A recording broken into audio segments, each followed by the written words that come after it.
Philosophers थे वो चीजों को बाइनरी टर्म्स में देख रहे थे कि या तो कोई चीज अनजस्ट होती है या जस्ट होती है।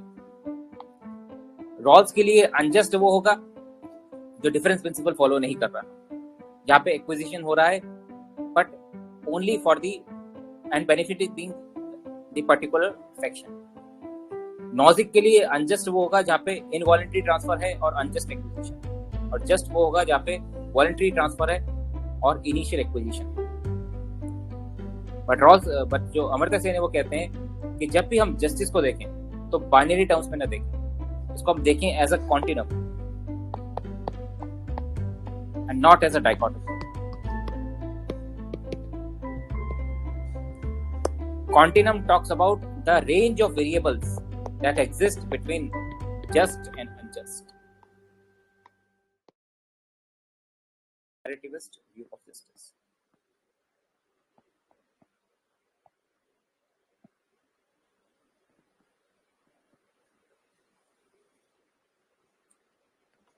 He is a student of Rawls. Amartya Sen ने किताब लिखी the idea of justice.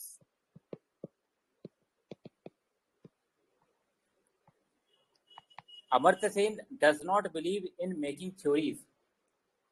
Amartya Sen का मानना यह है कि थ्योरी बनाने से कुछ नहीं होगा, कि जितने भी थ्योरीज हैं वो कहीं ना कहीं बायस्ड होती हैं। ऐसे कोई यूनिवर्सल प्रिंसिपल्स नहीं हो सकते जो एक just absolute just social order emerge करवा सकते। So rather than formulating a universal theory of justice, we must talk about what on the case-to-case basis we can do justice.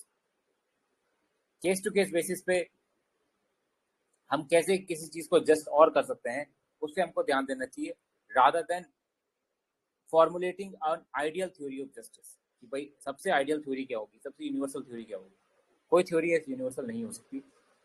तो अपनी किताब का नाम भी वो थ्योरी के नाम से नहीं रखते, वो आइडिया ऑफ जस्टिस के नाम से रखते हैं।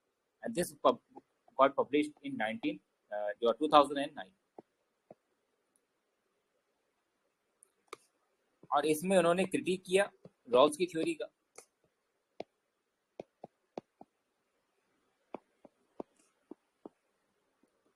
And also other theories of justice जो कि कोशिश करती हैं यूनिवर्सल प्रिंसिपल्स फाइंड आउट करने के लिए, आइडियल प्रिंसिपल्स फाइंड आउट करने के लिए, जिससे कि जस्ट सोशल ऑर्डर इमर्ज होगा।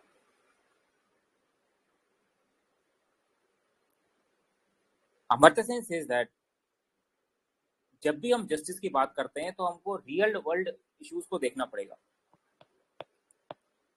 रियल वर्ल्ड प्रॉब्लम्स जो हैं दे आर वेरी कॉम्प्लिकेटेड। वो इतनी आसान नहीं होती कि आप वेल ऑफ इग्नोरेंस के पीछे जाके और कुछ यूनिवर्सल प्रिंसिपल्स बना लो। उनमें कई सारी न्यूएंसेस हैं, कई सारी इंट्रिकेसीज हैं जिनको हमको समझना पड़ेगा। और एक बोलते हैं ना कि one size fits for all approach, tailor made solution, ये नहीं चाहिए। हमको केस टू केस बेसिस पे देखना पड़ेगा कि कौन सा हम यहाँ पे सोल्यूशन प्रोवाइड करें कि जो ऑर्डर इमर्ज होगा that will be more just in nature. अपनी जस्टिस की बात करने के लिए एक इलस्ट्रेशन से शुरू करते हैं। ये एक सिनेरियो की बात करते हैं जिससे हमको समझ में आए कि जस्टिस का कंसर्न कितना कॉम्प्लेक्स है। To illustrate the complexities of justice, he talks about a scenario which involves 3 children. अपनी बात को समझाने के लिए 3 चिल्ड्रन का एग्जांपल लेते हैं और बताते हैं कि जस्टिस का कंसर्न कितना कॉम्प्लिकेटेड है। एक चिल्ड्रन है, उसका नाम है बॉब एन, एक का नाम है बॉब और तीसरे का है आलरा। ये खुद ही का एग्जांपल है उनका दिया हुआ। अब इनके पास एक फ्लूट है, they have a flute in front of them. जो एन है वो क्लेम करती है इस फ्लूट को, क्योंकि वो कहती है कि इस फ्लूट को बजाना सिर्फ मुझे ही आता है। It is only she who can play this flute, और जब वो प्ले करेगी तभी तो लोगों को जॉय मिलेगा। तो ये जो फ्लूट है वो उसको मिलनी चाहिए, because she can play it.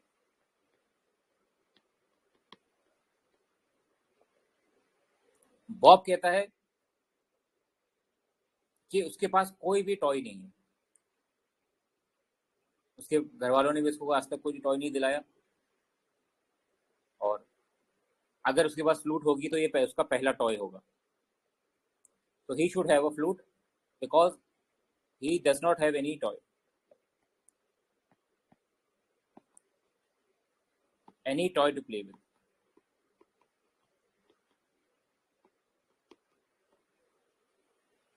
So it will be fair if he is given this flute. Then there is Kalra, who says that flute must be given to her because it was she who spent so many months for making it. Kalra is the inventor, you can say creator of that flute. और इसका talent और effort लगा हुआ है उसके अंदर flute को बनाने में।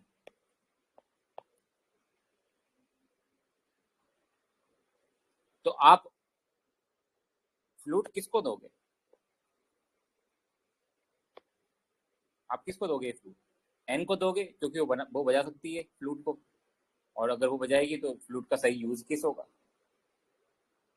ठीक है, इसकी यूटिलिटी इस पर डिपेंड करती है कि एन जैसा को इस्तेमाल करे इसको।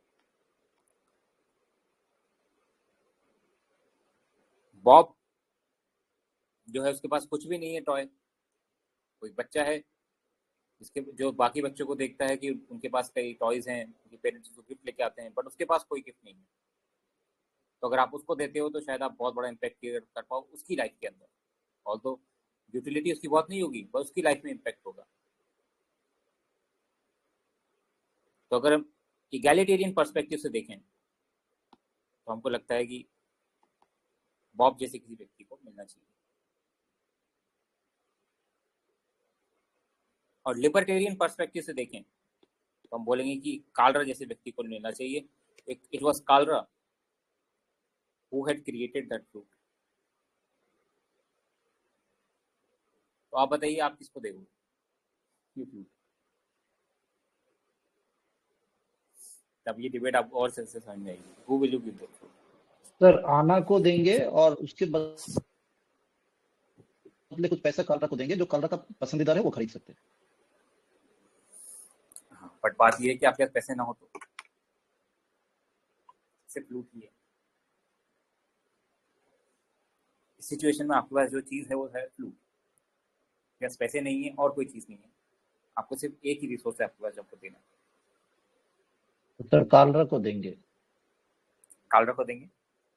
हाँ सर, मतलब दो इट इज नॉट जस्टिफ, मतलब वेरी वेल, मतलब ये क्या लेसर है भी लेसर ही है मेरे लिए। हाँ, तो आप देखिए जो अमर्त्य सेन है वो यही कहता है कि आप किसी को भी दे सकते हो डिपेंडिंग ऑन आप किस व्यू से अलाइन करते हो। If you are a utilitarian तो आप देखोगे कि कहीं ना कहीं अगर हम एन को दे दें तो यूटिलिटी इसकी बढ़ जाएगी इस डिवाइस की, जो ये टॉय है इसकी, क्योंकि वो प्ले करेगी तो बाकी लोग एंजॉय करेंगे। जो इगैलिटेरियन है वो बात करेगा, इगैलिटेरियन है मार्क्सिस्ट जैसे लोग हैं वो बात करेंगे नीड, सबसे ज्यादा नीड किसकी है? बॉब की, कि उसके पास कोई टॉय नहीं है, तो बच्चे के पास कुछ मिल जाए, मोस्ट डिसएडवांटेज है, हैव नॉट है, तो वो खुश हो जाएगा लाइफ के अंदर। लेकिन वो तो प्ले ही लिबर्टेरियन नहीं कर लोग हैं सकता ना, वो तो प्ले ही नहीं कर सकता, उसके सकता, लिए एज गुड एज नथिंग है ये। मगर उसके पास कोई टॉय नहीं है ना। ये टॉय से वो समझा रहे हैं कि रिसोर्सेज के बारे में समाज के अंदर कोई एक रिसोर्स या लिमिटेड रिसोर्स है, आप किसको दोगे? लेकिन वो अमर्त्य सेन खुद बोलता है ना कि कोई रिसोर्स अगर यूटिलिटी नहीं है तो resource as good as nothing. जैसे कोई पैरालाइज लोगों को अगर आप बाइसाइकिल दे दे तो उसके लिए वो कोई काम का नहीं है। बिल्कुल। तो मगर इस एग्जांपल से वो शो करने की कोशिश कर रहे हैं कि रियल लाइफ जो इश्यूज हैं जस्टिस के वो कॉम्प्लेक्स हैं, इतने कॉम्प्लेक्स, एग्जैक्टली सर। हम हर जगह कोई ना कोई इशू है। एन को दोगे तो भी इशू, बॉब को दोगे तो भी इशू है। ये कालरा को भी दोगे तो क्या मतलब है? कालरा को प्ले करना तो नहीं आता। एन को दोगे तो फिर बात वही आ जाएगी, बॉब के पास तो कुछ भी नहीं है, कालरा ने तो बनाया था। तो this scenario raises certain important questions about fairness and justice. इस सिनेरियो से वो क्वेश्चंस रेज करना चाह रहे हैं, वो बताना चाह रहे हैं कि रियल वर्ल्ड में जस्टिस बहुत कॉम्प्लेक्स इशू होता है। आप ऐसे यूनिवर्सल प्रिंसिपल नहीं बना सकते जस्टिस के, आइडियल थ्योरी नहीं बना सकते। आपको हर सिचुएशन में देखना पड़ेगा, यहाँ सिचुएशन में जस्ट ऑर्डर क्या हो सकता है। You have to talk in terms of possibilities. एक चीज और बोलते हैं वो कि एक होती है डाइकोटमी। डाइकोटमी मीन्स, डाइकोटमी का मतलब होता है कि दो व्यूज हैं, दो अपोजिट एंड्स हैं, कि देर इज अनजस्ट, कि some possible situation is unjust and some is just. तो अभी तक जो फिलोसफर्स थे वो चीजों को बाइनरी टर्म्स में देख रहे थे, या तो कोई चीज अनजस्ट होती है या जस्ट होती है। रॉल्स के लिए अनजस्ट वो होगा जो डिफरेंस प्रिंसिपल फॉलो नहीं कर रहा, जहाँ पे एक्विजिशन हो रहा है but only for the and benefit is being the particular section. Nozick के लिए अनजस्ट वो होगा जहाँ पे इनवॉलंटरी ट्रांसफर है और अनजस्ट एक्विजिशन है, और जस्ट वो होगा जहाँ पे वॉलंटरी ट्रांसफर है और इनिशियल एक्विजिशन है। बट जो अमर्त्य सेन है वो कहते हैं कि जब भी हम जस्टिस को देखें तो बाइनरी टर्म्स में ना देखें, इसको हम देखें as a continuum and not as a dichotomy.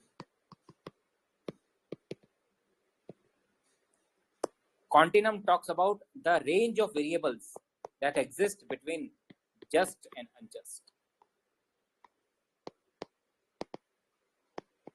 भाई वो बोलते हैं ना कि there are shades, 50 shades of grey. Black और व्हाइट के बीच में भी कई सारे कलर्स हैं, शेड्स हैं, उनको भी आप देखें, अप्रिशिएट कर पाएं। तो जब अब अनजस्ट सोशल ऑर्डर की बात करते हैं और जस्ट सोशल ऑर्डर की बात करते हैं, तो एग्जैक्ट अनजस्ट और एग्जैक्ट जस्ट कोई नहीं होता। कुछ होगा जो ज़्यादा अनजस्ट है या अनजस्ट की तरफ इंक्लाइंड है, और जो है एक थोड़ा बहुत बेहतर जस्ट ऑर्डर इमर्ज होगा। तो whenever you talk about justice in real life situation, you have to talk in terms of possibilities and not an ideal theory or universal principles, because there is no such dichotomy of what is just and unjust.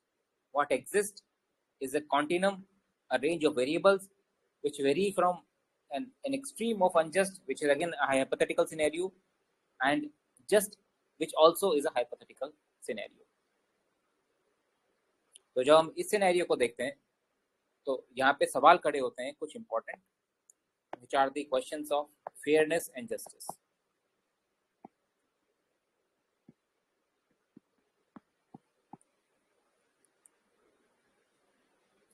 तो Anne के argument को देखें तो Anne बोलना चाह रही है कि the resources should be given to those who can make the best use of it. Bob का आर्ग्यूमेंट देखें तो वो कहना चाह रहा है कि हमको प्रायोरिटाइज उनको करना चाहिए हेल्प रिसोर्स एलोकेशन की तरफ जो कि मोस्ट डिसएडवांटेज्ड हैं। कालरा का आर्ग्यूमेंट देखें तो वो कह रहे हैं कि ओनरशिप जो है वो पर्सनल एफर्ट और टैलेंट पे होना चाहिए, तो डेजर्ट और deserving must be the criteria. And these diverse claim reflect the deeper debates about justice, equality and individual rights. तो यहाँ पे हमको देखना पड़ेगा कि हमको कोई हम एक क्राइटेरिया नहीं लिखा सकते। सबसे पहले तो इस चीज को वो क्रिटिक कर रहे हैं, the critic of ideal theory you can say.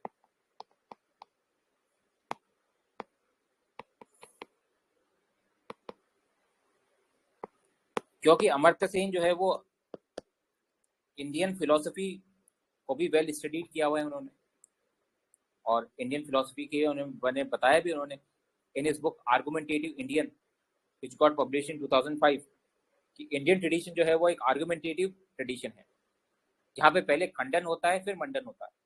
तो वो भी पहले खंडन कर रहे हैं पहले की थ्योरीज का, आइडियल थ्योरीज का खंडन कर रहे हैं, the critic of ideal theories, and now he will do the Mandan, means present his own views. इनका क्या कहना है जस्टिस के बारे में, इनका क्या मानना है जस्टिस के बारे में। तो सबसे पहले तो इन्होंने क्रिटिक कर दिया कि ideal theory of justice is neither possible nor is it necessary. ना ही तो पॉसिबल है और ना ही नेसेसरी है, क्योंकि जस्ट और अनजस्ट एक हाइपोथेटिकल सिनेरियो है, ऐसी कोई डायकोटमी एग्जिस्ट नहीं करती, देयर इज अ कॉन्टिन्यूम। आप जरूर बना के आए ऐसी diagrams, micro diagrams.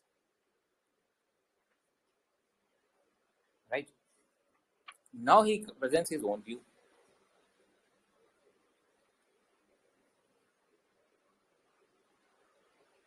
And while presenting his own view, he talks about two views of looking at justice.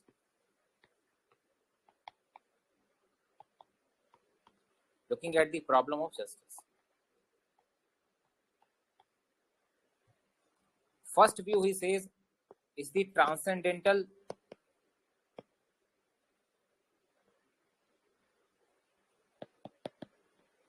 institutionalism.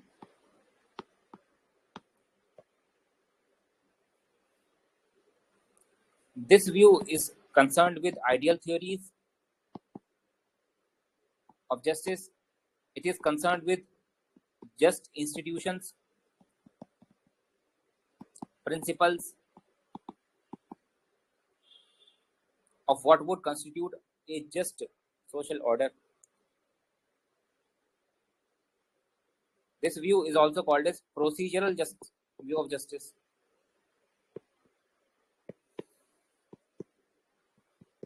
कि हम कुछ ऐसे ट्रांसेंडेंटल इंस्टीट्यूशन बनाते हैं. ट्रांसलेशन मतलब जो हमारे एम्पेरिकल वर्ल्ड में इंस्टीट्यूशन एग्जिस्ट करते हैं, they have some flaws.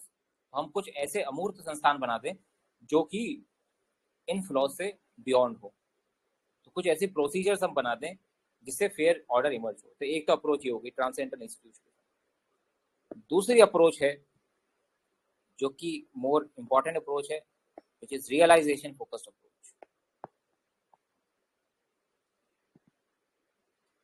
Amartya Sen का जब भी कोई क्वेश्चन आएगा, ये कीवर्ड आने चाहिए आपके आंसर में. Realisation focused approach. प्राप्ति मतलब प्राप्त क्या हो रहा है अल्टीमेटली आपको उससे. जस्ट इंस्टीट्यूशन तो आपने बना दी है, बट अल्टीमेटली रियलाइजेशन क्या हुआ उस पर आपने ज्यादा ध्यान नहीं दिया. So realization focused approach focuses on, first of all, reducing the manifest injustice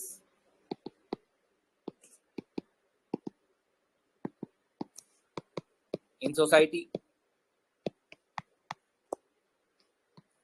removing the number of unfreedoms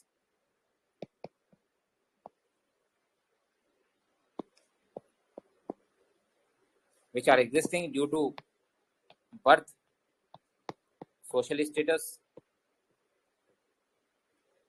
etc. At the same time, enhancement of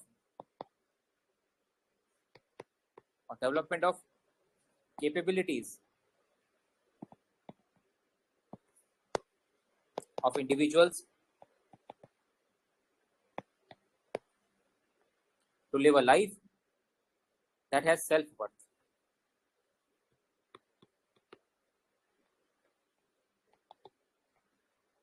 जहाँ पे जो व्यक्ति जीवन जी रहा है उसको लगे कि मेरे लाइफ की कोई वर्थ है, ऐसा जीवन उसको मिले.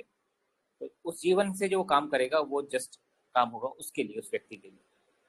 It might not be just for the other person, but for that particular person it will be just. तो पहला तो हमको काम करना है कि इनजस्टिसेस को हटाना है समाज के अंदर, और फिर लोगों की कैपेबिलिटीज इंप्रूव करनी है ताकि वो एक सेल्फ वर्थ वाला जीवन जी पाए. They can live a life that they have reason to value. यहाँ पे हमको एजुकेशन, स्किल्स, हेल्थ, ठीक है, any affirmative action if needed, वो हमको करना चाहिए ताकि लोगों की कैपेबिलिटीज बढ़े.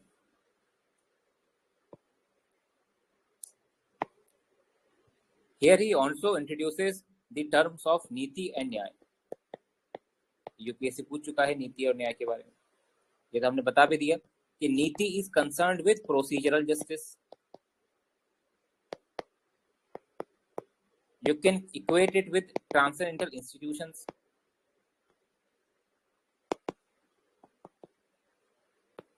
It is the theory of philosophers like Rawls, Nozick, etc., who claim to discover the universal laws of justice. Even the utilitarians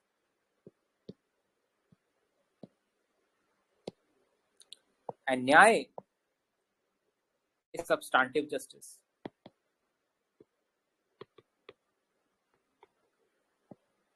Substantive justice is the justice of outcome.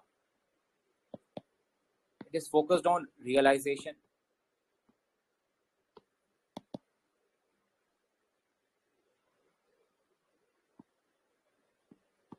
It focuses on capabilities development of individuals to live a life of self-worth. It has an element of social justice in it. तो वो बात करते हैं कि जब भी India के अंदर, इंडियन ट्रेडिशन के अंदर भी जो जस्टिस की बात है वो रही है हमेशा. He talk specifically talks about to literature. एक तो लॉज ऑफ मनु की बात करते हैं वो, और गीता की बात करते हैं. लॉज ऑफ मनु के अंदर या फिर मनुस्मृति के अंदर और भगवत गीता के अंदर, दोनों के अंदर इस बारे में बात हुई है कि क्या जस्टिस होता है. बाकी इंडियन लिटरेचर भी है, जैसे कि कौटिल्य के अर्थशास्त्र है, वो भी बात करता है जस्टिस. एंड इंडियन ट्रेडिशन के अंदर हमको दो तरह के जस्टिस के व्यू मिलते हैं. One is the view of नीति, which corresponds to procedural justice, correct procedures, formal rules, institutions. And on the other hand, there is a view of Nyaya, which focuses on nature of the world that will be created by adopting correct procedures and institutions, जो कि outcome की बात करता है. कैसा world order emerge होगा जब उस जस्टिस के प्रिंसिपल को हम समाज पे लगाएंगे. दो तरह की डिबेट है इंडियन ट्रेडिशंस में regarding justice. And in his book argumentative Indian,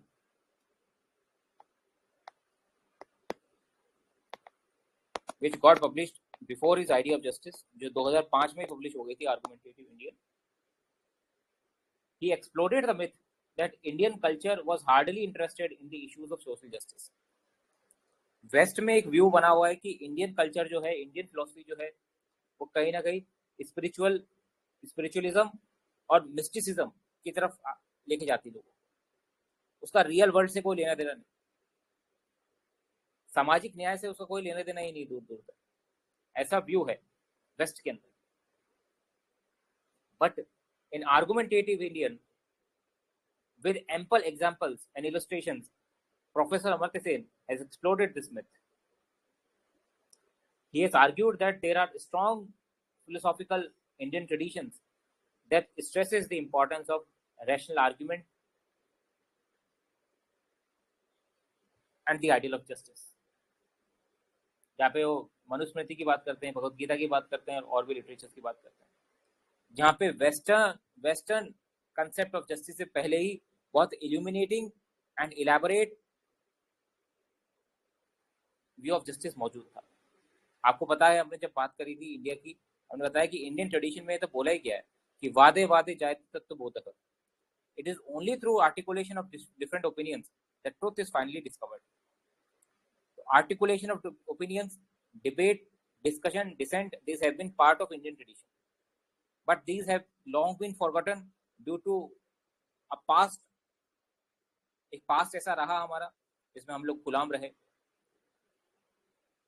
कुछ सोशल प्रैक्टिसेस ऐसी इमर्ज हो गई जिसने नॉलेज के डेमोक्रेटाइजेशन को रोका. एक सोशल ऑर्डर स्टेट ऐसा इमर्ज हुआ विच ड्रॉप्ड इट्स मैन, जिससे लोग आगे नहीं बढ़ पाए. बट ऐसा नहीं है कि भारत में कभी ये था नहीं, भारत में ये मौजूद था. जैसे हम देखते हैं कि जब फ्रीडम मूवमेंट आता है तो फ्रीडम मूवमेंट के अंदर भी एंशिएंट लिटरेचर को स्टडी किया जा रहा है और देखा जा रहा है कि इंडिया के अंदर पहले से ही चीज़ें मौजूद थी. खुद तो मैक्स मुलर जैसे, मैक्स वेबर जैसे लोग थे जिन्होंने स्टडी किया,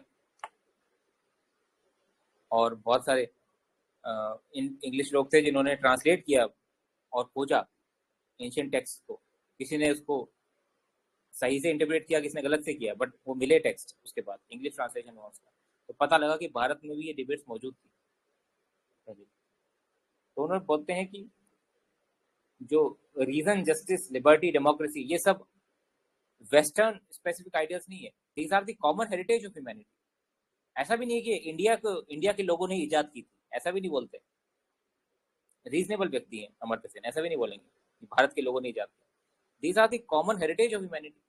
भाई हर इंसान किसी न किसी वक्त पे, जैसे वो चाइना में हो, ताओ हो, जापान के अंदर शिंतोइज्म डेवलप हुआ, और हम देखते हैं अलग अलग नुक्स एंड कॉर्नर पे वर्ल्ड के similar ideas of rationality, justice, humanity emerge होते हैं, because these are the common heritage of humanity. तो west should not claim that these are just the product of western imperialism, कि उन्होंने हमको colonize किया and through western education we have been imparted with this concepts. So in the Indian tradition, already the things were being debated. He talks about two prominent views, the view of Niti and that of Nyaya. For Amartya Sen, the real concern of justice is the concern of Nyaya, कि न्याय हो, एक just social order emerge हो। Just social order का मतलब ये नहीं है कि वो यूनिवर्सली जस्ट होगा, प्रॉपरली जस्ट होगा, प्योरली जस्ट होगा, बिकॉज जस्ट और अनजस्ट ये दो एब्स्ट्रैक्ट चीजें हैं, इनके बीच में भी कुछ ऑर्डर इमर्ज होते हैं। ये हो गए through removal of unfreedoms and capability enhancement of people. तो नीति के अंदर आप किस फिलोसफर्स का नाम लिख सकते हो? आप रॉल्स का, नॉजिक का, इनका नाम लिख सकते हो। न्याय में वो बोलते हैं कि जैसे सीबी मैकफर्सन है, हमने बात करी उनकी। अमर्त्य सेन खुद हैं, वो न्याय के साथ अपने आप को आइडेंटिफाई करते हैं। महात्मा गांधी हैं, गांधी जी भी न्याय की बात करते हैं, तो ये न्याय की बात करते हैं। कार्ल मार्क्स है, मार्क्स न्याय की बात करता है, मार्क्स नीति की बात नहीं करता, right? So this is basically the view of professor Amartya Sen. और इसके की एलिमेंट्स जो है वो अपने हमने नोट्स में दे दिए कि कैपेबिलिटी अप्रोच की बात करते हैं, रेमेडियल इनजस्टिस की बात करते हैं, प्लूरैलिटी ऑफ पर्सपेक्टिव की बात करते हैं, नीति न्याय की बात करते हैं, और एम्पैथी और कंपैशन की बात करते हैं। अब अगर हम क्रिटिसिज्म देखें इनका, तो क्रिटिसिज्म क्या हो सकता है? एक वैलिड क्रिटिसिज्म दिया इन्हीं के कोवर्कर, एक थी Martha Nussbaum. Martha Nussbaum Martha Nussbaum ने भी कैपेबिलिटी अप्रोच पे काम किया था। She also work on capability approach, और अमर्त्य सेन ने भी किया था, professor Amartya Sen. But Nussbaum criticize करती है सेन को कि इनका जो कंसेप्ट है जस्टिस का, ये बड़ा ही वेग कंसेप्ट है।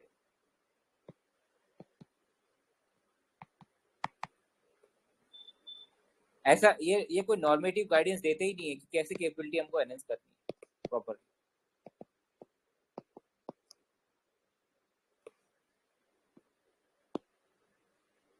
कि एसेंशियल कैपेबिलिटीज हमको कैसे प्रोवाइड करनी है लोगों को।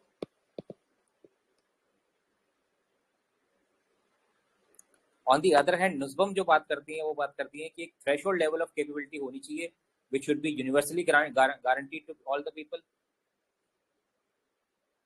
whereas Sen's view leads to uneven focus on varying capabilities without a defined standard.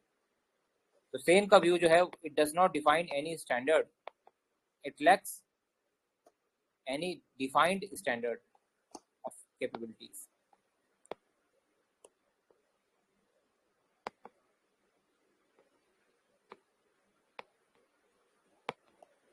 Without a defined standard we cannot say कि हाँ ये व्यक्ति कैपेबल है कि नहीं।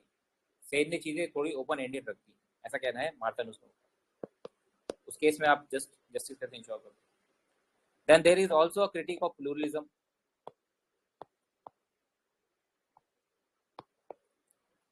सेन जो है वो प्लूरलिस्टिक पर्सपेक्टिव की बात करते हैं, बोलते हैं रेंज ऑफ वेरिएबल्स की, कोई भी प्रॉपरली जस्ट और अनजस्ट नहीं होता, रेंज ऑफ वेरिएबल्स होते हैं। So this in a way leads to pluralistic perspective.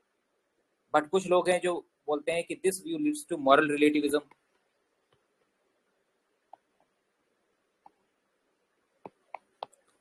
which will make it difficult to have coherent understanding of justice.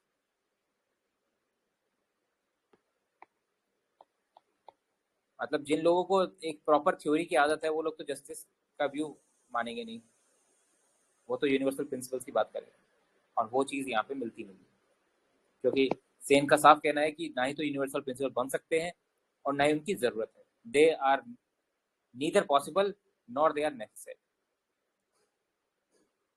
So main criticism ये आते हैं. एक और है कि हम प्रैक्टिकल इम्प्लीमेंटेशन कैसे करें, इसमें एक इशू आता है, because resources are very limited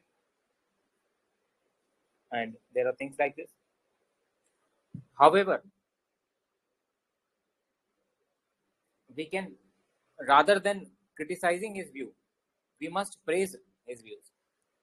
criticism को शॉर्ट में ही लिखना है बहुत, क्योंकि फिलोसफी में व्यक्ति भी argumentative, but we must praise his views in the significance part, क्योंकि सेन जो है वो इस जस्टिस की थ्योरी को सिर्फ यहाँ ही नहीं ग्लोबल कंटेक्स्ट में भी लगाने की कोशिश कर रहे हैं.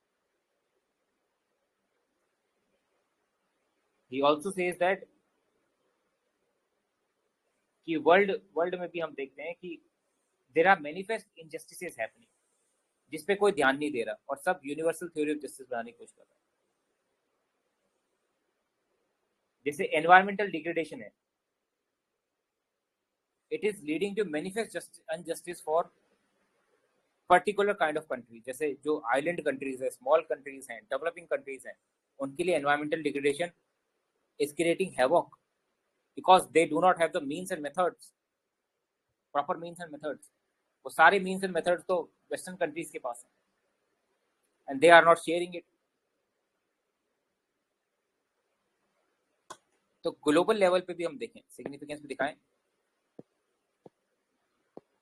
This theory does not only apply on individual level or country level but also at global level, where manifest injustices must be removed. There have been years and years of colonization, जिसकी वजह से there was drain of wealth from the original country, और उस drain of wealth की वजह से कुछ countries जो है उन्होंने अपना development कर लिया. How they can claim to have those resources? उनका भी एक moral obligation बनता है. They have moral obligation to contribute towards mitigation of that manifest injustice, जहाँ पे उनका कोई ना कोई रोल था. डेवलप कंट्री जो है वो एनवायरमेंट को पलूट किया है उन लोगों ने, तो उनका बहुत बड़ा रोल बनता है. एनवायरमेंटल डिग्रेडेशन अगर हो रहा है तो उसके अंदर they have to develop, they have to give resources, means and methods to developing and under developed countries in mitigation and adaptation. Right? At the same time, we have to focus on capability enhancement of different nations, individuals, so they can do self-development and provide a good life to its citizens. और एक बात और करते हैं अमर्त्य सेन, जिसकी भी हम बात कर लेते हैं यहाँ पे. वो बोलते हैं कि जब रॉल्स हैं, Rawls talks about original position. जब हमने रॉल्स पढ़ा था, हमने ओरिजिनल पोजीशन की बात करी थी. ओरिजिनल पोजीशन एक तरीके की हाइपोथेटिकल सिचुएशन है जहाँ पे person is unaware of their socio economic conditions, या समाज में कैसी सोशो इकोनॉमिक कंडीशन होगी, they are not aware of it. Only what they aware of it is कि भाई समाज में हो सकता है कि हम किसी डिसएडवांटेज सेक्शन में जाके पहुंच जाए. और सेंस ऑफ जस्टिस है उनके बारे में, पास साइकोलॉजी है, but they do not have understanding of society. Rawls इसकी जगह, ओरिजिनल पोजीशन की जगह एक दूसरा कंसेप्ट इंट्रोड्यूस करते हैं जो कि उन्होंने एडम स्मिथ से बोरो किया है, the concept of impartial Spectator.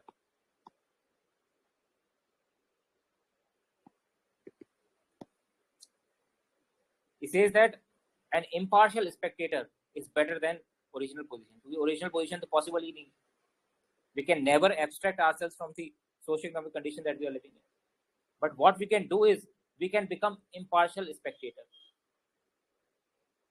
An impartial spectator, एक unbiased spectator होके हम देखें and feel the concern of the plight who suffer from malnutrition, poverty and oppression. Individual भी देखें, स्टेट भी देखें और कंट्रीज भी देखें कि जैसे जो डेवलप्ड कंट्रीज हैं वो देखें कि हमारे एक्टिविटीज के कारण किस तरीके की प्लाइट देखनी पड़ रही है डेवलपिंग कंट्रीज को, अनडेवलप्ड कंट्रीज को। कुछ देश तो हैं जो डूब गए और कुछ डूबने वाले हैं। तो impartial spectator is better than original position. Original position is not possible. Impartial spectator में you have become unbiased and you feel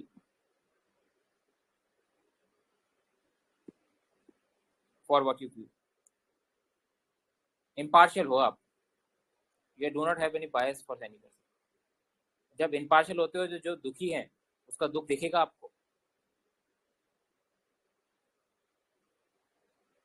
You will see the malnutrition, poverty and oppression that is there in this society. So he says that the rich and powerful sections of humanity should recognize and respect the interests of the poor and the powerless. Because the decision taken by the powerful countries and powerful individuals have repercussion on all strata of society. For example, if US takes a decision, the decision taken by US would have worldwide implication, whether they are addressed to the issues of terrorism or global financial crisis or environmental policies. US एक strong country है, resourceful country है। अगर वो terrorism के ऊपर, financial crisis, finance के ऊपर, जैसे कि यूएस फेड जब इंटरेस्ट रेट कट करता है, तो you will see there is a influx of capital in the developing countries, क्योंकि वहां पे इंटरेस्ट रेट कट हुआ तो यहाँ पे अब जो फॉरेन कैपिटल, जो फॉरेन इन्वेस्टर्स हैं उनको पैसा ज़्यादा मिलेगा अपनी सेविंग्स पे, तो they will move the country. और अगर वो अपनी इंटरेस्ट रेट बढ़ा देता है तो there is a flight of capital from developing countries. तो उसके इकोनॉमिक एक्शन से, उसके टेररिज्म की तरफ जो एक्शन ले रहा है उससे भी प्रभावित होता है। एनवायरनमेंट की तरफ जो एक्शन ले रहा है उससे ग्लोबल इम्प्लीकेशन होता है। तो यूएस जैसी कंट्री जो पावरफुल लोग हैं, they should be impartial Spectator and they must be motivated by serious concern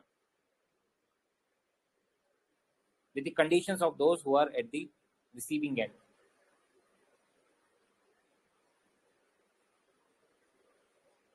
sir, जो इम्पार्शियल एस्पेक्ट हम लोग पढ़ते हैं उसका तो जैसे एथिक्स में जब पढ़े हैं वो तो बताता है कि इम्पार्शियल ब्यूरोक्रेसी मतलब हम देखेंगे नहीं, हम सिर्फ रूल्स और ऑब्जेक्टिविटी देखेंगे, अनलाइक एम्पैथेटिक। तो इसमें फिर ये इम्पार्शियल का मतलब इसमें एम्पैथेटिक वाला फीलिंग क्यों आ रहा है? मतलब इम्पार्शियल का मतलब ये है कि आप अपने पर्सपेक्टिव से मत देखो।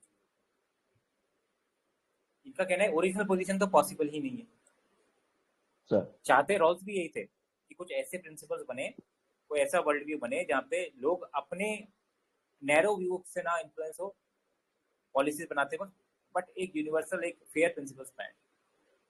बट सेन का कहना है कि ऐसी थी पोजीशन कोई पॉसिबल ही नहीं। क्या पॉसिबल है कि इसी वर्ल्ड के हम इनजस्टिसेस को देखें, सोशल इकोनॉमिक कंडीशंस को देखें और वहीं पे एक इम्पार्शियल स्पेक्टेटर बन के हम फील करें उन कंसर्न्स को जो हमारे एक्शन से बाकी लोगों के ऊपर उसके रिपरकशन होते हैं। तो मतलब वो सेल्फलेस कह सकते हैं क्या? Selfless Spectator. यस, ये दैट्स व्हाई ही अच्छा, सेज कि इसमें सेंस ऑफ एम्पैथी होना चाहिए।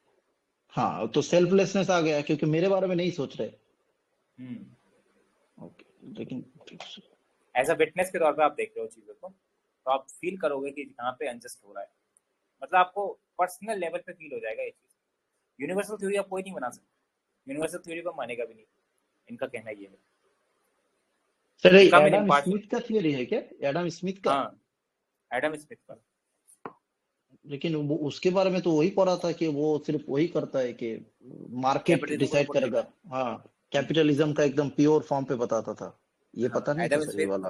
एडम स्मिथ की किताब है, उस किताब का नाम है the theory of moral sentiments.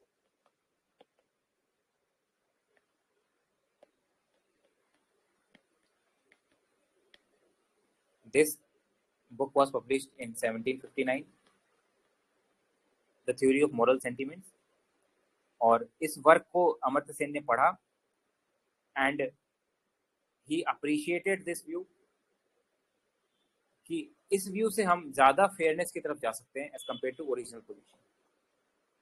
वही तो सर, एक अलग पर्सपेक्टिव था उसके बारे में, जितना भी पढ़ा था तो लगा था कि वो पूरा एकदम प्योरली कैपिटलिस्ट है, मार्केट ड्राइवन वो बात करता है। लेकिन ये वाला जब एंगल पता चला तब वो तो जॉन डॉल टाइप लग रहा है कि नहीं भाई, उसके बारे में भी सोचना चाहिए। बेसिकली उसका कहना ये है कि इकोनॉमिक स्फेयर में तो आपको मार्केट पे चीजें छोड़ देनी चाहिए अगर आपको एफिशिएंसी चाहिए।